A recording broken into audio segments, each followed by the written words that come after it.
Hi everybody, welcome back. This is Hua. I am so happy to have you here on my channel. For those of you who are new, welcome. I have a variety of meditations, Hmong traditions and cultures, stories that are fictional, non-fictional, ranging from horror to romantic to comedy to love. And today I'm going to be sharing a historical romance novel that I wrote. It is titled Breach of Faith, and I hope that you enjoy this story. This story is about Queen Fathiyya, who has been trying to have a child, and she has been unsuccessful, causing King Taryn to bring in countless consorts and concubines to give birth to an heir. Through the heartache and tears, Fathiyya has lost her will to try to be kind to the king when his arms has held many other women. Through the hardship, only palace guard Jacobi has been by her side, listening, protecting, and shielding her. And because of this, a relationship is formed between the two of them. But a miracle happens when Fathiyya finds out that she's pregnant. But the child is not the king's. So, how will the two of them face the wrath of him? I invite you to sit back, relax, and enjoy. And this is chapter 1. Far away another day, simple things will come my way. It'd be worth it, stay with me. They will drag us in the dirt, say the things that make us hurt, but I'll never give you up. Burning with love, it will never go away. I will protect you always. Burning with love, that will never go away. I will protect you like a love song will remain. The morning bell for prayer was sounded across the hill, and the wind that blew in from outdoors caused Queen Fathiyya's skin to rise with a set of fresh goosebumps. Reaching for the silk blanket, she covered herself and turned slightly to notice that the place beside her had been freed of wrinkles. It meant the king did not come to her bed last night. Her heart dropped, feeling defeated, and turned on her back, looking at the ceiling. Counting all the little dots that danced across the paint, she closed her eyes and listened to the sound of her own heart beating. Was she that much of a disappointment? Of course you are, her inner self answered. You are without a child, an heir to the throne, and you ask that question? Any man, king or not, would never look at you the same way again. But it's not my fault, she thought. It's not as if I don't want a child. I simply just can't have one. And I don't know why. The tears that had threatened came, and she turned to her side, sobbing. 14 years as queen, and not a single show of love for it. No heir running around with soft hair to touch, no little prince to take over the throne, and certainly no little princess to dress up and dote on. No, 14 years, and all she had to show for was a set of new wrinkles every day, and hair that seemed to fall at the turn of her head. If the king could, he probably would empty her seat as queen, and replace her with as many other concubines that he brought in. But the concubines didn't stay long, and left to return to their homeland, a practice and custom they allowed their concubines to do, except the queen. She was ordered to stay in the palace halls forever. Out of all the concubines brought in, 7 of them to be exact, they each had delivered at least 2 children. But none could hold the place of the crown prince, for they were not born from the queen. The latest concubine, Lady Zavera, had been showing signs of morning sickness, and she had a wedding just half a year ago. Such is my luck, Fathiyya whispered. I am to watch as those around me bear life and hold babies while I weep into the dark night as an old woman. She sat up in bed and heard the door open as her maid and servant Arabella entered. She was a slender woman with long brown hair kept in a braid down her back and had cherry bright blue eyes. Your Highness, the world is dark today, a bit cold with the wind. We should dress you warm for the celebrating of the heritage flag, Arabella said as she started to pull out gowns from the closet. The king has asked everyone to attend in the colors of our flag. I suppose this green shall do, Your Highness? Fathiyya stood up and stretched as she walked to sit down in her stool, pulling her fingers through her long dark strands. Perhaps this cold will just give me a wake-up call. I am exhausted. You did not sleep well?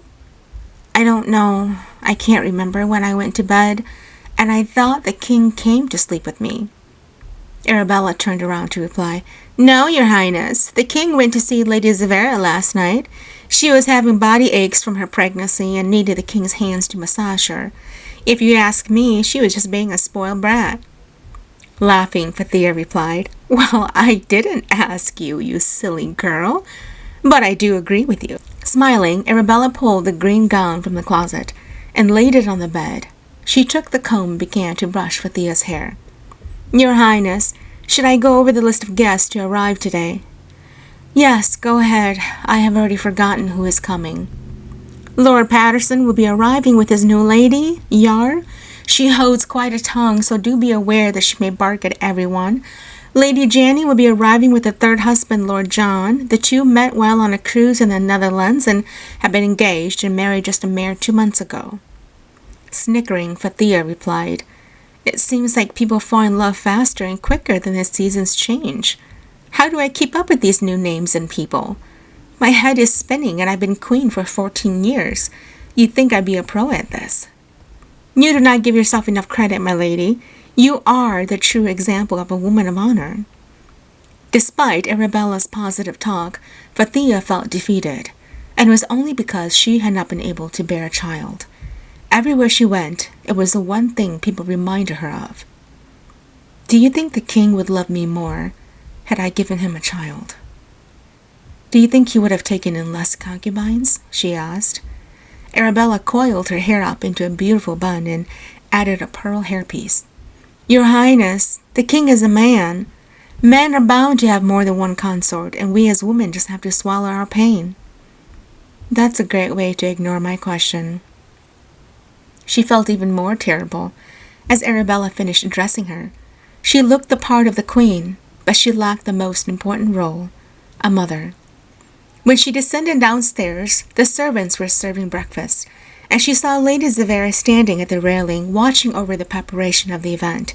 She was a beautiful woman, but she was a small and short one, and now with being pregnant, she appeared even smaller. Good morning, Lady Zavera. She turned around and smiled, but Fathiyya noticed it did not reach her eyes. My queen, good morning. I trust you slept well. I did. The bed was big and roomy, Fathiyya said to improve her own pain. Zavera smirked and turned back to look outside. The wind is too strong. His Highness has asked me to stay inside in case I catch a cold. I agree. Cold weather and pregnant women do not go well together. Well, I suppose since you're not carrying the king's child, you shall have to do the enduring of cold weather. The entire time she spoke this, she didn't even glance at Fathiyya. The tension expanded and she turned to leave the woman alone. She walked to sit down at the table and the servants began to serve her food. Heavy footsteps was heard, and when she looked up, who should enter but palace guard Jacobi, and her heart fluttered. For years, he had been the trusted man beside the king, and for years, her only release of pain and anger. This man had seen her weep like a child, and held her when she was alone. To be honest, Jacobi knew her better than the king himself. Smiling, she greeted him. Jacobi, you are a fine sight to my eyes. As you are, my lady. I trust you slept well with the cold weather, he asked as he came to kneel at her feet before getting back up. The firewood is low in my room. I shall have someone deliver another batch. The weather is quite brutal outside today. When you are ready to go, put a cloak on. I will do that. He smiled at her and then left as she turned to her porridge. For years, Jacobi was the only man who stayed with her when danger lurked at her side. The king had been too busy with the affairs of the state and entrusted Jacobi to her. Through the belittle of words that caused her to break down and cry, Jacobi sat with her all night long when the concubines celebrated announcements of pregnancy and birth. Jacobi is a fine man, Zavera said as she came to join her at the table. I hope the king will find him a good woman someday. He has earned his merit, don't you agree? I do, Lady Zavera, but as custom, palace guards do not receive marital requests through the king. They are given money as a way to pay for their bride dowry, but not the arrangement itself. I am sure the king would think differently of Jacobi.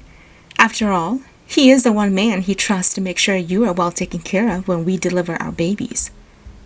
Fathiyya lowered her gaze to the porridge and let out a small breath of disappointment. "I suppose you are right, Lady Zavera, and I should hope that you never know the pain I have walked through." She looked up at her.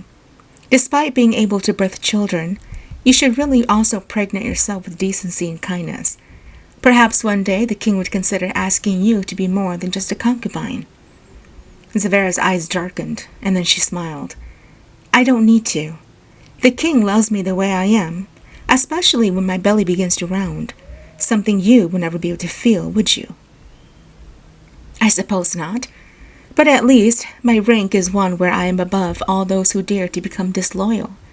One word from me about unkind factors, and the king would cease to find another concubine to entertain him. I am used to lonely nights. Are you, Lady Zavera?" I've been cynical, oh so cynical. Never thought somebody could save me from another fall, from another scar. But I'm all healed up, standing steady. I couldn't see colors, it was all in gray, till you showed me every shade. The morning mist was still upon the wind as Jacobi put up the last stake into the ground to prevent the hounds from running past when the Heritage Flag celebration was in motion. There were times where the hounds had too much freedom running and ran into the woods where wolves were known to prowl. As he finished, he turned around and found King Taryn walking out, wearing a thick white fur coat with a smile on his face. The man was happy, seeing as how his latest concubine was pregnant and ready to give another child to him. But inside, Jacobi knew he wished his queen would be the one to deliver such news instead. If only the king would stop to see that the queen was bleeding on the inside to hear all of these news. Jacobi had been the one entrusted to look after her, and he had wiped her tears too many times. He'd lost count of the times he'd had to listen to her hiccup herself to sleep because another concubine had delivered a child. Yet the king was oblivious to this and celebrated only the joy of a child being born. A moment later, the queen entered, and the maid brought out a thin cloak to put around her shoulders. It was much too thin, and she would be shivering long before the event was over. He made his way over and greeted them.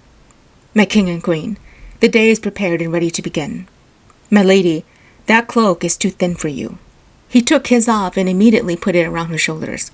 "You will freeze." She smiled. "Jacobi, you are ever so thoughtful." "I asked you to prepare a fur cloak for the queen, did you not?" the king asked. Arabella bowed and lowered her head. "It was prepared, but Lady Zavera demanded it for herself, and the queen released it." The king sighed deeply. "It is your fault, my lady, for you are too kind. Have another one made and deliver it to your queen's chamber." "Yes, your majesty." The king took her hand and led her to where Jacobi stood. "Jacobi, tell me, the flag raising. Will it rain, or will the skies hold steady?" Smiling, Jacobi replied, "It would not dare to rain. It has always remained a healthy and sunny sky for all the years past." "Good." Then he frowned. "I seem to have forgotten something I was going to give Lady Zavera. Jacobi, escort your queen to the tent, and I shall return momentarily." He turned to go before Jacobi could answer, and he reached out to steady the queen's hand. "Thank you," she said. "The wind is brutal today. Thank you for giving me your cloak. You are without one now." "I can manage. My body is used to harsh weather. Yours is not. Come, let me help you down." He took both her hands and led her down the hill, where he continued to hold her as they walked toward where the tents were set up. "Jacobi, will you take a wife?" she asked. "My lady, what makes you ask me that on this fine morning?" Shrugging, she replied, "I don't know. You have been alone, and I was just wondering if you would remain single, or if you would bring in someone to enjoy life with. Although it seems sometimes being alone is a better decision than being alone with a partner who rarely sees you." Jacobi stopped walking and touched her arm gently. "Your Majesty, the king loves you beyond words. If he doesn't, he would have given the role of queen to someone else." "It is only custom that I still hold my seat as queen.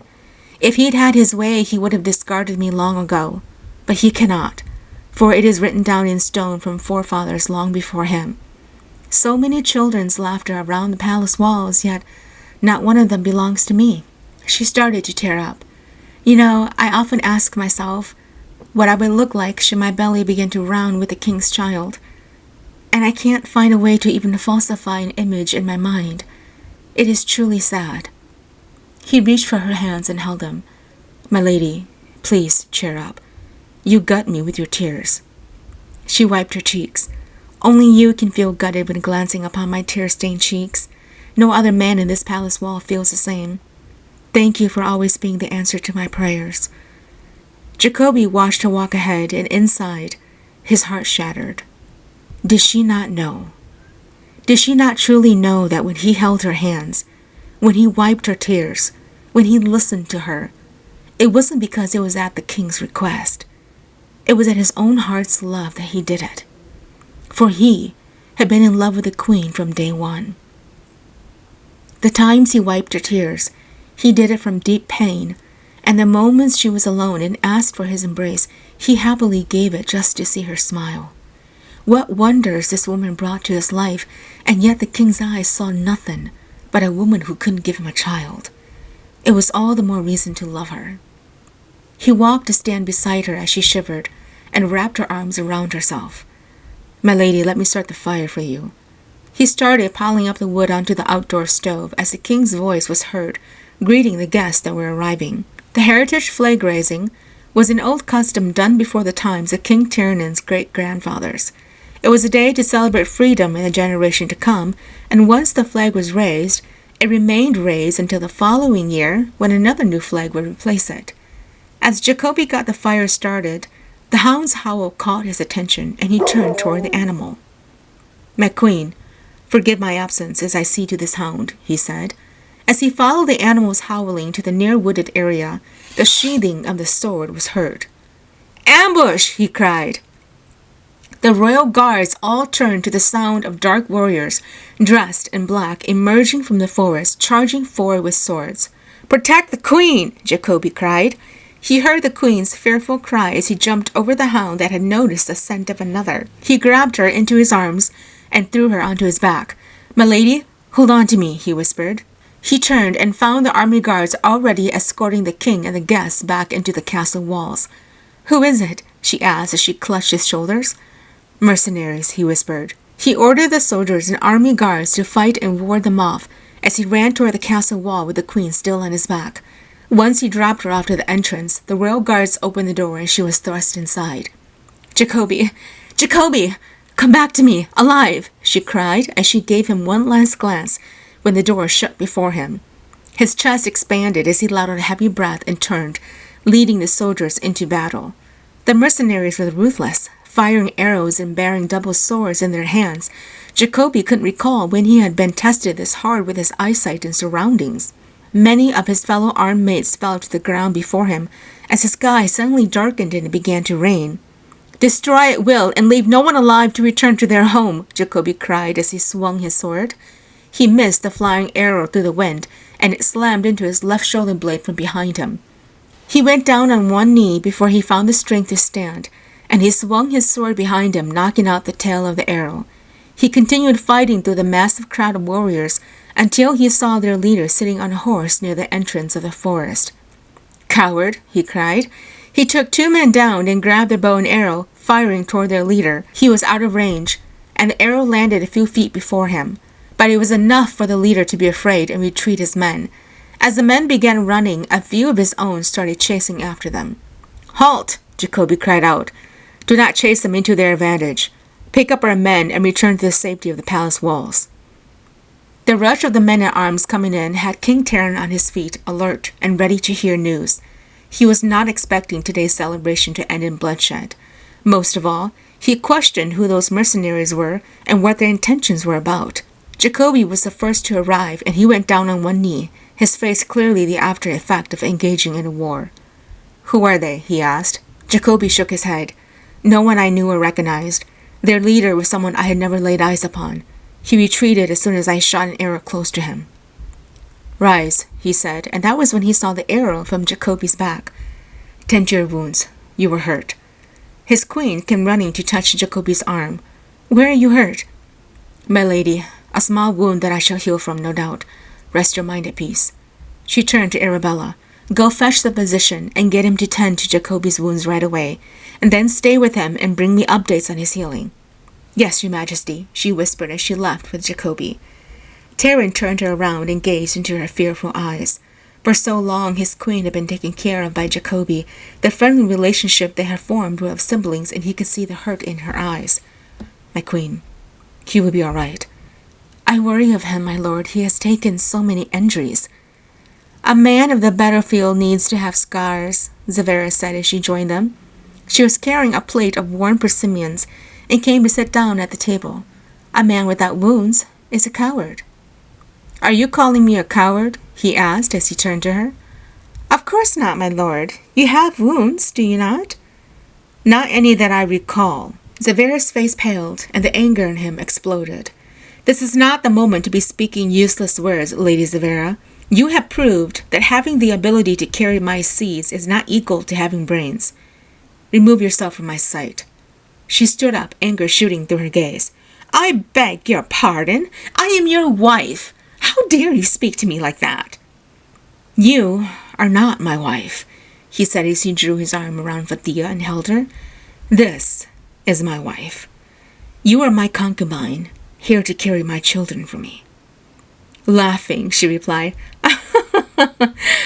"Something your wife is supposed to do, but I guess she can't carry anything except the meek look on her face." "Get out of here!" Zavera made a face as she picked up her plate of fruit and left the room. He turned around to find his wife's face crumbled with pain. "I'm sorry, darling." "Don't apologize, husband. You should go after her. She is indeed carrying precious cargo." He touched her cheek and smiled. "Forgive me." He leaned over and kissed her gently on the cheek. "Tonight, I shall come to your chamber. Leave the door unlocked for me, wife."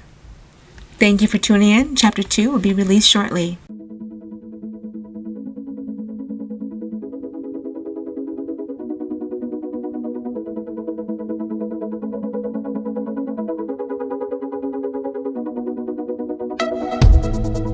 Far away another day, simple things will come my way.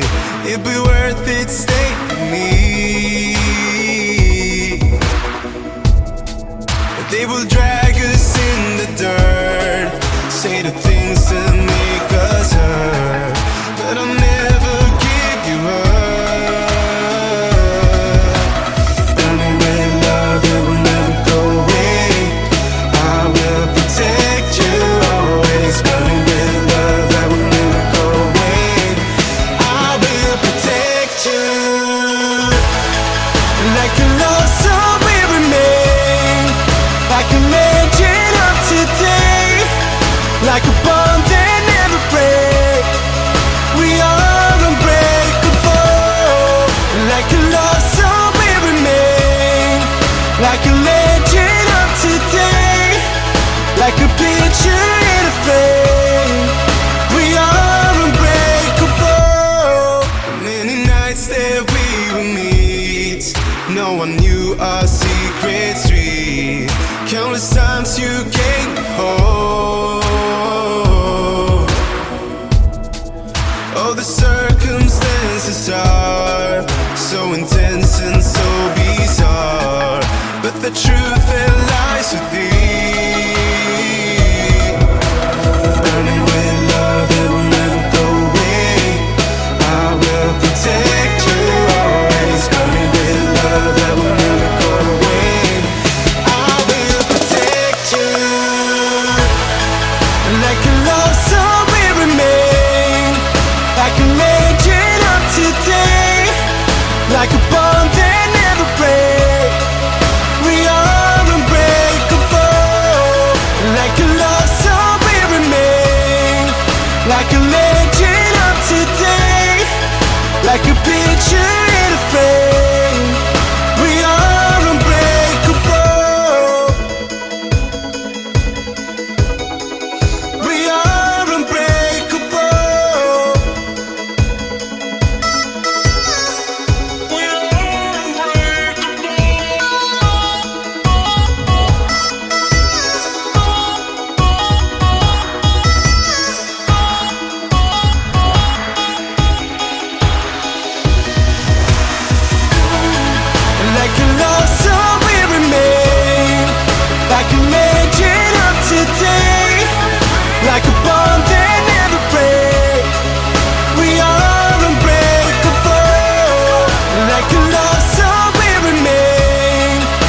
like a legend of today, like a picture in a frame.